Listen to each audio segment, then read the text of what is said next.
Hi everyone and welcome back to the channel. Today we're going to be taking a look at the Stillman Birn Premium Mixed Media Sketchbooks. I do want to go ahead and first apologize that I do believe there is a herd of elephants running around on the ceiling above me. I'm not sure what is going on up there, but I'm trying to get all of these videos recorded because I'm going to go on vacation later this month and I want to make sure that I have enough content to put up while I'm away, so I'm a little bit rushed for time in terms of just my overall recording schedule. I hope that they're not too much of a distraction and that we can enjoy this sketchbook review, but I just wanted to put that out there. Thanks for sticking with me. So I had been hearing about these mixed media notebooks all over YouTube and from artists, and I was so curious about them because everyone just seemed to be raving about them. So I reached out and contacted the company and asked if they had any samples that they'd like me to review on the channel, and they very kindly actually sent me their paper samples before they sent me my sketchbook so I could actually give them feedback on which ones I would like to try.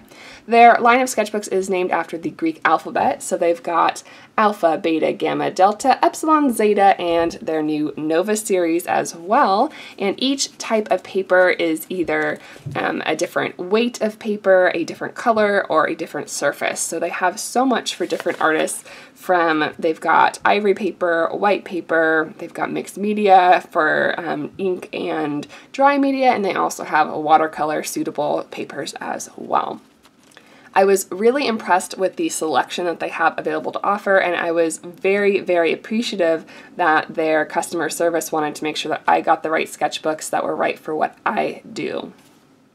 So 6 of the papers that are in their series, the 3 from the Nova series, the Epsilon, the Gamma, and the Alpha, are considered heavyweight 150 GSM, but they are not necessarily recommended for regular watercolor use. I think they are rated for a light wash or inks, but they're a little bit on the thin side for watercolor paper. So I'm just going to go ahead and set those aside, and then I can also show you their 3 extra heavyweight 270 GSM papers that are extra heavyweight for watercolor painting.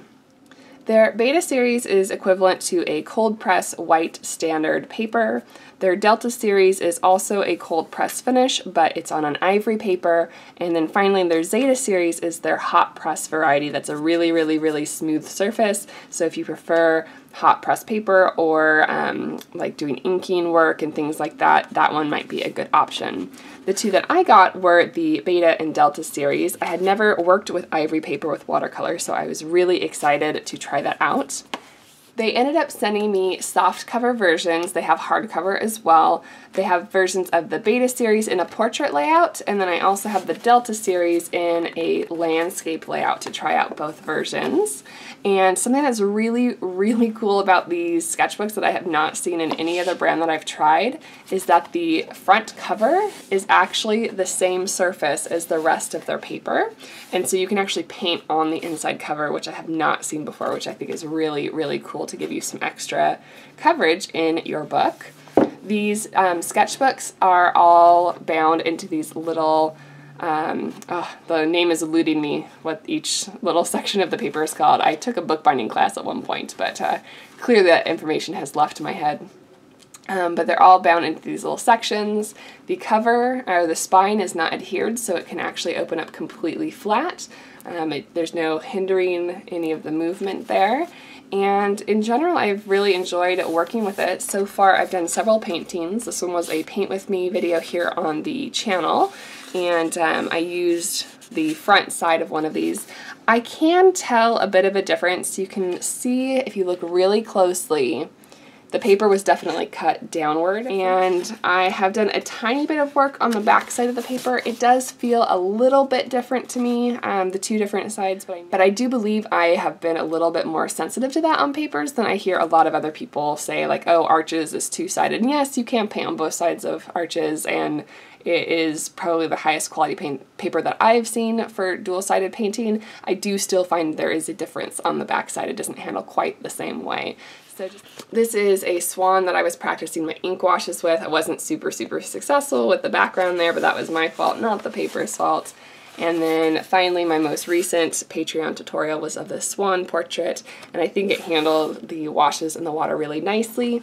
Something that I've noticed is when you're working on the paper, it doesn't seem to buckle like in hills and valleys. It just kind of arches over if you're using a lot of heavy washes. So there's a little bit less distortion there, and when it dries, there is a little bit of a ripple, but not super noticeable, and you can certainly close those back up. In the Ivory-Colored Delta series, I was excited to try this out as well because, as I mentioned, I've not used ivory paper before. This has the same feature of having the paper on the inside. I am leaving the front pages of both blank so that I can come back to them like kind of at the end of my watercolor journey and make a little like a cover page for them. This was just a sketch. It was the first sketch I did in either of the Stillman & Birn notebooks, and it's just of two friendly characters here that some of us probably know.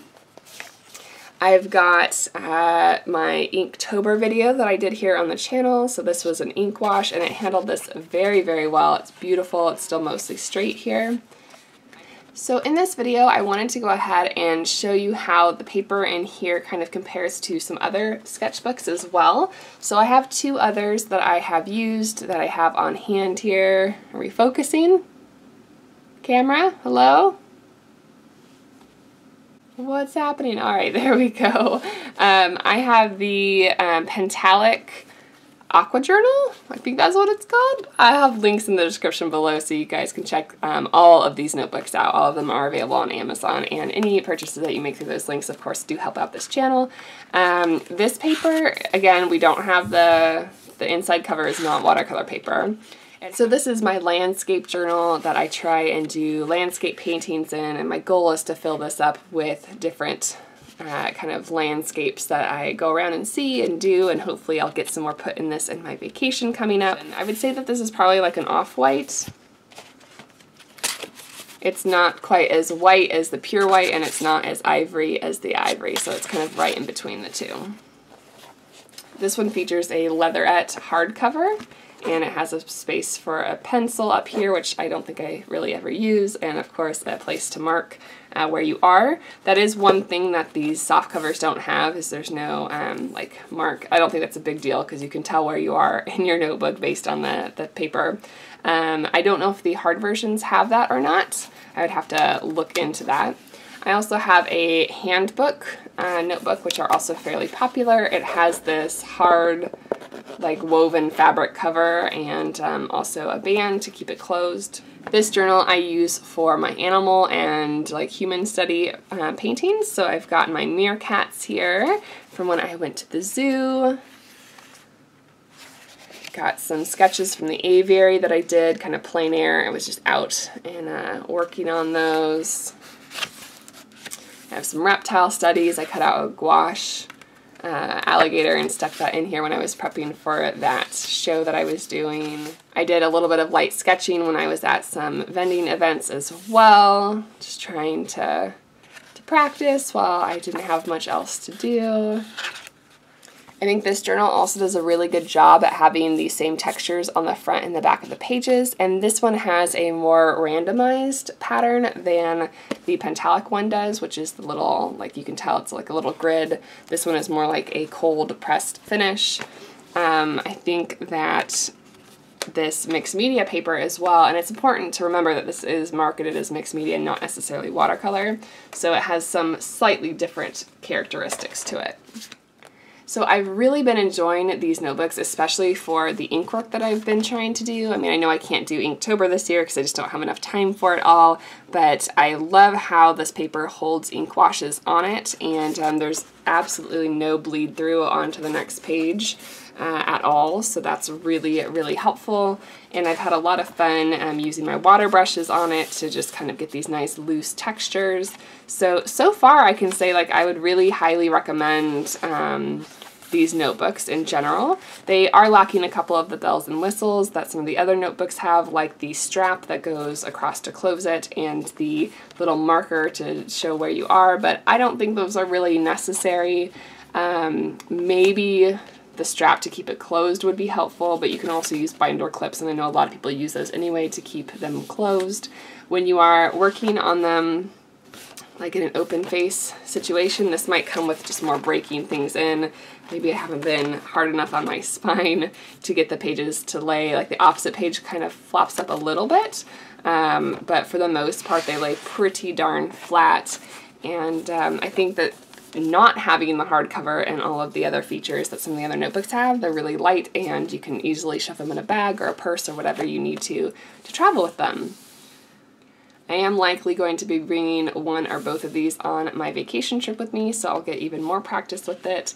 But for the life of me, I cannot find all of my paper samples that I did my huge watercolor paper comparison. I don't know where those are. I will try and locate them. I know I didn't throw them away because that would have been a terrible travesty. But I did want to real quickly go over in action with you how these different papers handle water that you add to them. I was going to go ahead and use these as a control group. I don't want to take any of these pages out, so I'll just flip to like the back page or something and we'll do some comparisons. So I'm just going to use my water brush, and I grabbed the closest paint palette to me, which is all of my spare Daniel and Smith colors, and I figured we would just go ahead and see how they react to the paint in different manners. So I dropped some water in there. Sorry, buddy. I'm going to go ahead and first, I think, put down an area for a wet on wet. I have noticed with these papers, they definitely behave like wood pulp papers, like a Canson XL or something like that. They are not a cotton-based paper as far as I know. It doesn't say anything about being cotton, and they don't respond like cotton does, but I think that they're very, very good for wood pulp papers. Let's go ahead and take a color that you can see.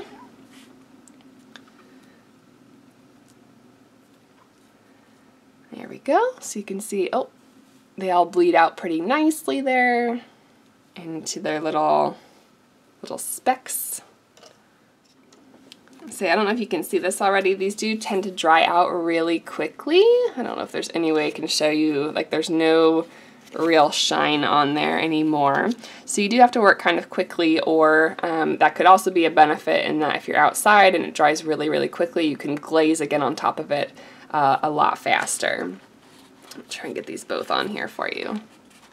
So next up, let's go ahead and put a watered down wash. So I'm just going to go ahead and mix up some of the same color with a fair amount of water so that we can get a even wash on all of our sheets here. All right.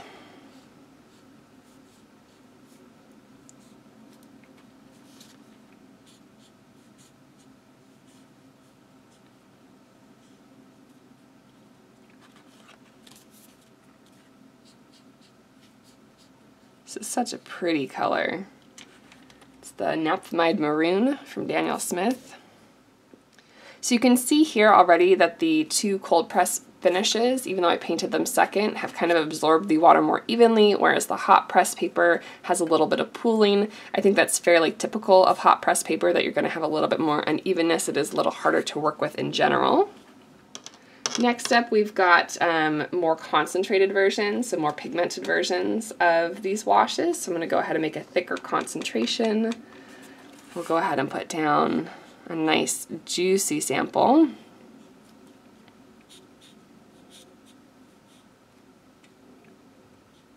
Oh my gosh, this color, so beautiful. I need to buy this color and add it to my palette.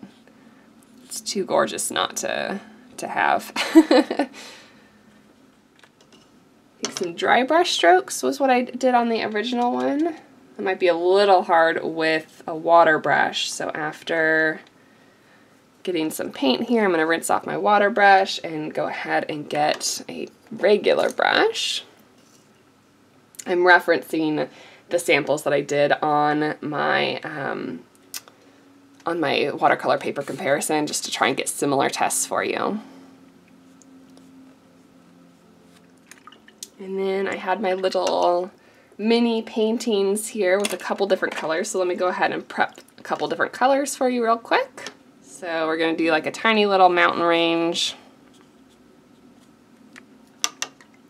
with a blue sky. kind of. It looks like I had some yellow stuck on there. I'm intentionally touching the colors so I can see what they do when they mix together. And we've got our grass. These are different colors that I obviously used in the original watercolor paper comparison, if you've seen that video, but they are the same all across these samples that I'm doing here today. And the last test that I did on the original sheets was that I used an incredibly granulating color to see how the granulation pattern would settle on each of the papers. So for this, I'm using transparent brown oxide from Daniel Smith, which is just crazy, crazy, crazy granulating. So I'm going to go ahead and put stripes of that color down, and then I'm going to kind of bleed them out so that we've got a range of that color. Alright everyone, so I've been taking a long look at all of these different swatches and trying to kind of assess the different characteristics of each of the different papers across these different sketchbooks. So overall, the most vibrancy, I think, goes to the Beta series Stillman & Birn. If you look at this saturated swatch, it's just so gorgeous, so dark, so beautiful, and I just absolutely love it. The best dispersion, like when you drop the wet paint onto the wet paper, I think are both the Beta and the Delta series, which, as far as I understand, these are the same papers just in different colors, so that makes sense that those would be equal there and have the most bloom to them. I think the Delta series does a beautiful job at bringing out, these all happen to be warm tones, so maybe we should look at some of the cool tones as well, but the warm tones on this paper are just out of this world beautiful. Like, I love how vibrant all the golds and the greens are, and for someone who does a lot of landscape painting or animals like I do, I think that I'm really going to enjoy continuing to work on this ivory-colored paper. The Zeta series definitely has the most blooms, so when you're using really, really wet, like some of this hasn't even dried yet, but other areas have, and so it's a little bit uneven like hot press paper tends to do, and you can see there are blooms all the way around this edge here as well as this one, but these lines on the dry paper are fantastic. So if you do a lot of line work or fine details, I think this Zeta series would treat you very well. The paper you can see the most texture with out of all of these is the Pentallic Aqua Journal. You can see in this landscape one, I'll try and hold this up here without knocking everything over. This one has the most texture that you can see through from the paper, and I also think it brought out the most granulation in the transparent oxide brown. And then I think the most like well-rounded out of everything that just kind of does everything well is the Handbook, where you've got these beautiful tones and it holds the lines pretty well, but you also have some texture in it, and the granulation is kind of in the middle. So this is kind of like the middle of everything kind of paper, where if you don't want it too granulating or too vibrant or whatever, the Handbook would be really well. So overall, I am even more excited now to go ahead and bring my Beta and Delta series notebooks on my trip so that I can get more practice with them and see these beautiful vibrant colors in the landscapes. It's going to be fall while I'm traveling, so I'm hoping that I get to see a little bit of that when I am in Colorado. I think it'll be really, really beautiful. I want to thank Stillman & Birn again for sending these sketchbooks to me to take a look at, and I'm just enjoying them so much, and I hope that you guys do too. If you'd like to see any of the supplies that I used today, including the paint colors, I'll link them in the description below, along with the different journals, and I hope that you all enjoy it. If you have Stillman & Birn, let me know what you think of them in the comments below, and regardless, let me know what your favorite sketchbook is, and I'll see if it's not one that I have, maybe I'll check into it for a future review. Thank you guys so much for liking, commenting, and subscribing, and I will see you next time.